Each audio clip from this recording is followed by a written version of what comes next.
Nipah virus বর্তমানে আতঙ্কের একটি নাম।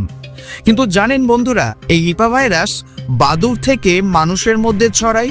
যখন বাদুড় কোনো ফল খায় তখন সেই ফলে তার থুতু লেগে যায়, বা খেজুরের রসের মধ্যে বাদুড় যখন পেচ্ছাপ বা পায়খানা করে দেয় আর সেগুলো আমরা পরিষ্কার পরিচ্ছন্ন না করেই খেয়ে নিই, ঠিক তখনই বাদুড়ের থেকে নিপা ভাইরাস আমাদের শরীরে আসে।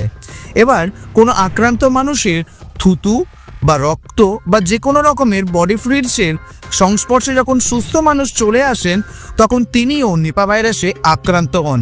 প্রায় 4 থেকে 14 দিনের মধ্যেই নিপা ভাইরাস তার সিমটমসগুলো দেখাতে শুরু করে, যেমন জ্বর, মাথা যন্ত্রণা, মাথা ঘোরা, সাথে খিঁচুনি, প্রচুর পরিমাণে বমি, তারপরেই কোমায় চলে যাওয়া বা মৃত্যু হয়ে যাওয়া।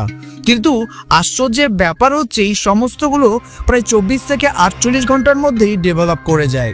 আর এর থেকেও বেশি আশ্চর্য, যদি 100 জন মানুষ এই রোগে আক্রান্ত হন, প্রায় 40 থেকে 70 জনই বন্ধুরা মারা যাবে।